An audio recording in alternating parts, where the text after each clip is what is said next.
You're listening to CFRC 101.9 FM, broadcasting from Kingston, Ontario since 1922. Find and follow us on Instagram at CFRC Music. Coming up on this special community takeover of our airwaves, we're talking to Sam MacLeod, General Manager of the Spire.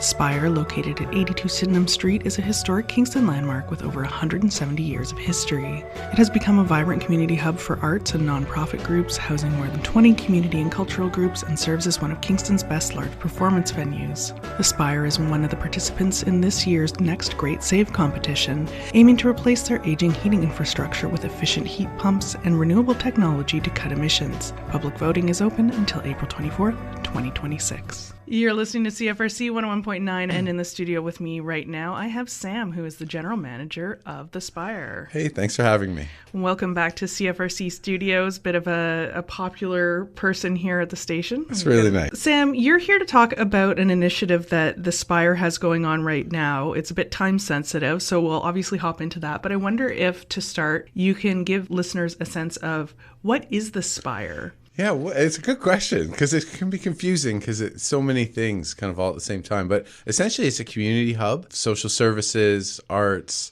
culture. You know, at every moment, we have so many different things going on all at the same time. We have offices for community positive organizations and things. So, yeah, it's just a mishmash of community stuff. And the Spire didn't start out as this community hub, however. It has a pretty long history. It was originally a church. Yep. Still functions as that as well. Saturday mornings, yeah. It's a church. It's a Buddhist center. Also meditation Saturday mornings, I think Thursday evenings. And we have Rainbow Sabbath, which is kind of this grouping of different religious or faith groups from around the city who are interested in developing LGBTQ plus sort of initiatives. We do Baha'i feasts. We have Hindu events. Like, it's very multi-faith. But there is the Sydenham Street United Church on Sunday mornings. And how old is the Spire? This is pertinent to what we're going to be talking about. 174 years old. So it was first a fairground. And then John Counters in the street donated it to the Methodist Church. They built a church. It wasn't big enough, and it might have burnt down. I can't remember. And then that wasn't big enough, so they blew out the walls and kind of added on to it. So since 174 years ago, I don't know, was that like 1852? It's been going on, as a church. The Methodists combined with another religious organization and became the United Church, and then it's been the United Church since then. Okay. And when did it switch from that to the Spire? Yeah, so about maybe 12 years ago, people in the congregation of the church realized with a dwindling, they used to put like 1,000 people into the performance hall. Now the Sydenham Street United Church is still healthy, but it's around maybe 60, 80 people. And they realized that's not really enough to upkeep this old building. So they opened it up to the community. The Spire was born, which is it's really an organization that's many community people who've come in. They've created actually a separate charity called Friends of the Spire that's to help keep the building going and things. So they combine with some people from the Sydenham Street United Church with just local community members interested in keeping the space alive. And this kind of committee has authority to manage the space through some complex, like an MOU type thing. And that's what the Spire is. It's like this group that manages the facility. Okay. And what is your role? And I'm the manager. So I'm the staff member, one of the staff members that group oversees. And my job is to activate the space, keep it loved, keep it up, keep it warm, keep inviting people in and things like that. So that's kind of what I do day to day. And there's been a tremendous amount of work done to the Spire over the past 12 years since it has sort of expanded its, portfolio of what it's offering, but a lot of work still to be done. And I think that's sort of what we want to focus our conversation on today, because the Spire is in a competition right now. And I wonder if you could talk a little bit about that. Yeah. So just like you say, like lots of work. Like 12 years ago, I went there for a class of some sort, a very church basement-y, orange, shag, wainscoting. So when they decided to make this place the Spire, this group of volunteers went in, redid everything. They put probably maybe $500,000, elevator, ramps, made it really accessible, wheelchair accessible washrooms, those sorts of things, to get people to come in and to get everybody. So everybody. But, that got it so far. They built offices and things, which was great. We recently have put in a big sound system, a lighting system. I made it a turnkey space for promoters, for bands, local bands, bands traveling across Ontario. We've got Billy Bragg this year. We've got Bahamas. We've got Half Moon Run coming in, which is amazing with Flying V. So we've made it this turnkey space, and we're still working on that. The big thing that we did this year so far is we put in cushions in all the seats, because our Google reviews would be like, oh, it was a great concert, my butt hurts. I had a great time, sat on wood. So we fixed that, and we've got these great big cushions in now. And we're keeping going. So we are putting in a screen and stuff like that. But there's also the fundamentals of the building, which is the heating system. It's not as exciting, but it's really important because people want to be warm in the winter, cool in the summer. And we did have our heating system explode in October, which is a big steam boiler down in the basement. So we did some patchwork on it. It's going to probably buy us 5 years, but we've got to kind of get smart and put in a heat pump system, get away from carbon. And the nice thing with heat pump is it brings in cooling as well. So we're in this competition right now. If we win, we can get $50,000. Right now we're running at like a steady second place, and that's probably where, if we really keep the push on, we'll finish. But that's $10,000, and that is really meaningful for us. So that's what we're hoping people will come out and vote. People can vote every day, and it's this next great save competition. They can find it on their website, our website, and their website. And is this your first time with the Spire applying for something with Next Great Save? Yeah, so it was an application process. There was a bit of vetting. So we were part of 12 finalists that got accepted. Yeah, and it's been since maybe we started a week ago, and we've got till April 24th. We're just pushing voting on this. But yeah, it's a marathon, this thing. Yeah, absolutely. But to be in second place your first time applying is not a bad place to be. But of course, you'd love to see first place. And obviously, heating, it's unglamorous, but it's very essential. Weather is becoming more unpredictable. What would it mean for you to have that stability and to get to a carbon neutral place? Yeah, so we think of ourselves as stewards of this building. The whole purpose of really my job is to sustain it, grow it, but also pass it on to future generations. So that's what I'm working towards right now. And the heating system we have, it's a steam boiler, which is like industrial revolution kind of tech. It's heavy on carbon, which is terrible. So we want to get that out. But one of the problems is, and this may be too technical, but the piping through the building won't work with a water boiler system. So we have to change all that. So we don't want to do that. We want to get the heat pump system in, get people warm, but also cool. So our upper hall, we have the Embassy Cafe, which is by Lionhearts, which once a week we pay a local musician. They come in, they perform to people in rehab programs, shelters, no alcohol, no triggers type thing. But it gets too hot in there in the summer. There's also sword fighting in that room. There's 2 AA groups. There's seniors dance right now. We have a seniors arts group in. Kaluta, the Buddhist Center, uses the space, and on and on and on. Choirs. We have 3 choirs that use the space weekly. Orchestras, etc. But it becomes too hot in the summer. So with a heat pump, we'd be able to cool it down, which means we'd be opening up a community space essentially 3-4 months a year that isn't open right now just because it's too hot. So that would be really great. But also just, more comfort in the facility, less costs going into heating, which means we can put it more into community groups, lowering costs, etc.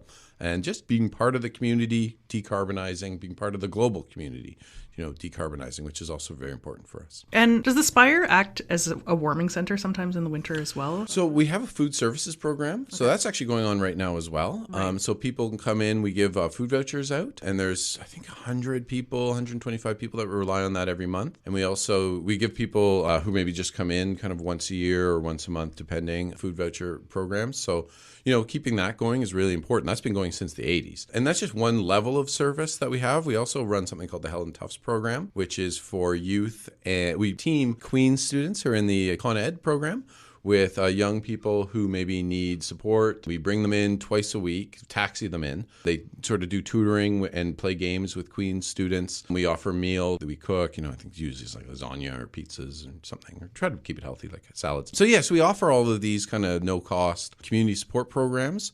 And, again, the embassy would count towards that as well. And the embassy is a warming space for sure, particularly in the winter. And it's like 3 hours. You get pizza, you get pop, chips, sit, listen to some local music. It's awesome. You might on the surface think, the Spire, that's like where there's a church service or that's where music is played. But you're really showing that demographically, you really are here for the whole community. Oh, yeah. We also have Our Livable Solutions in the space, which works towards housing people around the city and mobile kind of housing that they have. And there's a number of different organizations that are actually like that use our space. Yeah, so it's interesting because I think a lot of people, to your point, see the Spire in maybe one or two ways. Concert hall, church, Buddhist center, concert hall. And concert hall comes up a lot because that's what a lot of the advertising, you see it through the city and posters and things. But, that's one aspect. we are totally focused and driven on community positive activities. So arts is community positive. Like, it's great to have artists. It's important to have artists. You need them. But it's also, you need people to have food. You need people to have a place to go. You need people just coming together to be together for that own sake. Our seniors programs, people coming in and just dancing together, singing together. Choirs is a good example, right? It's where we connect. And, like a lot of our connections these days, and this is getting too philosophical, but a lot of our connections these days are done online and they can become impersonable. So bringing people together just to make that human to human connection, I think develops empathy and does a whole bunch of different stuff.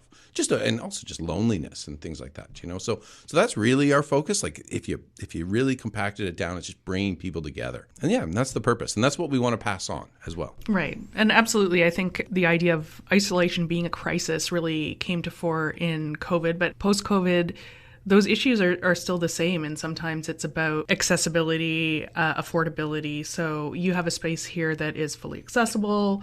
And I would imagine that heating and cooling, not what you might immediately think of, but that is a barrier to people if they are compromised in their health in some way. And so you really are doing this in a way that removes another barrier to access, right? 100%. It's so interesting, even with our cushions, right? Like our cushions, you come in here, like they're nice, they look nice, they feel nice. But where it really came out of was a woman who had osteoporosis came to me and was like, I love going to Cantabile, but I can't sit on those seats. Is there anything you can do? And that it was like, okay, well, we should get cushions in. It kind of spiraled from that. So a lot of what can seem as aesthetic or, I don't know, like speaker system, for example. Well, that helps people hear better. Our assisted listening system obviously helps people. But lighting, like a lot of the stuff is accessibility, right? Getting people comfortable in the space, able to come into the space and feel like the space will work for them, wants them there is really important. And heating and cooling is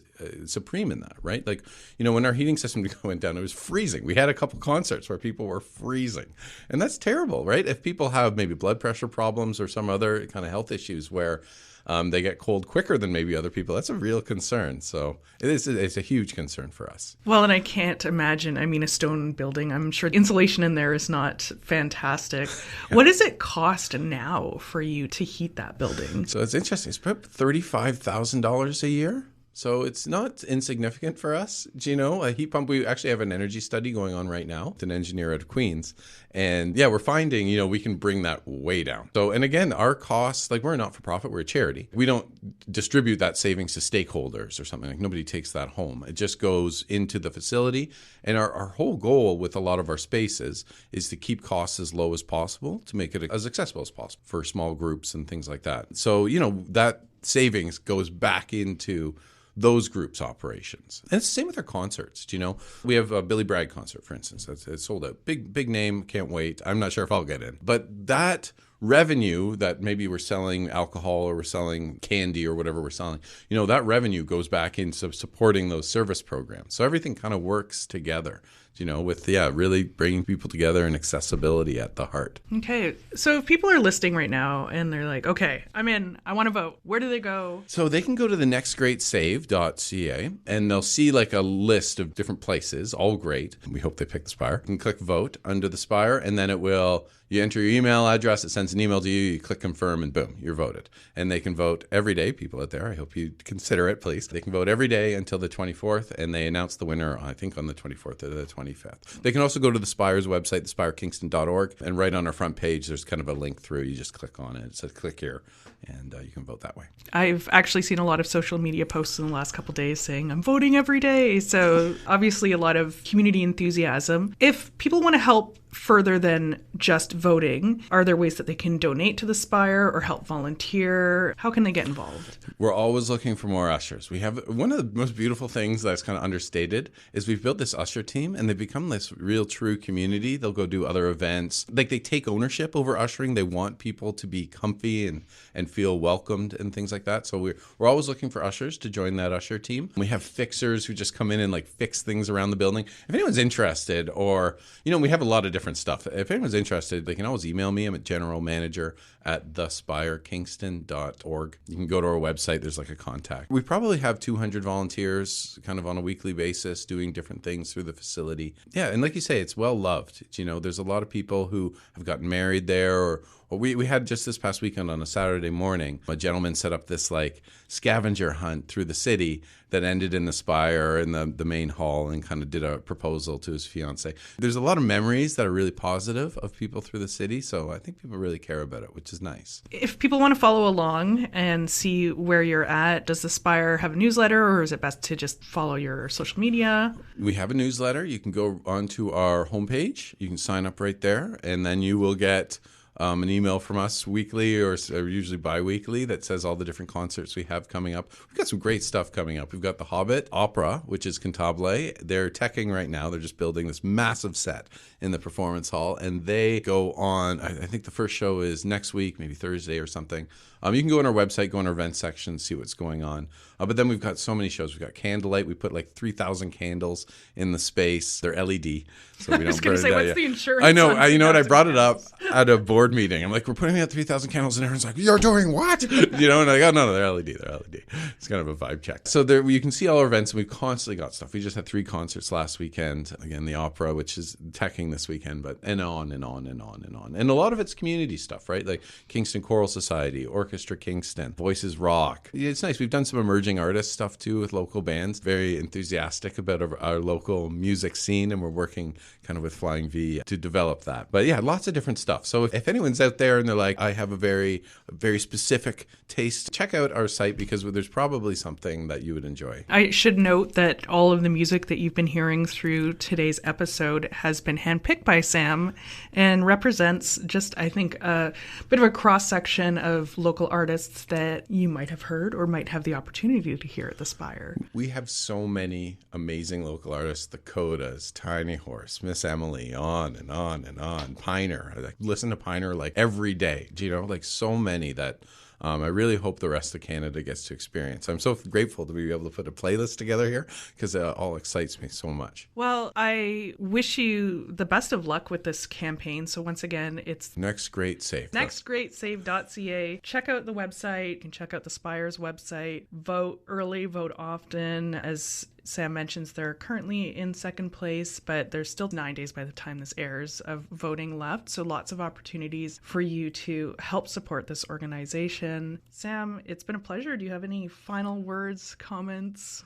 No, just, check out something at the Spire if you can. Like, it's a beautiful space. It's interesting. It is still a church on Sunday mornings, but the people in this church are so forward thinking. It was the first affirming ministry, I think, in Canada, something like 25 years ago. They painted the steps rainbow. Like, the people at the church want people in. The people in the Buddhist Center want people in. Like, everybody is pulling for it to be a community venue, and it is a heritage space. I think when it was built, it was the tallest building in Canada or something like that. The Queen visited. Like, it's been well loved and well visited for years and years. And again, we really want to pass it along. We inherit so much. We inherit these buildings. We inherit this beautiful place like Queens. We really want to pass that on to next generation. So I hope people will vote for us and, come find a community at the Spire, because there's lots there. Well, thank you so much. Thank you. I really appreciate it. Sign up now to take over CFRC's airwaves yourself.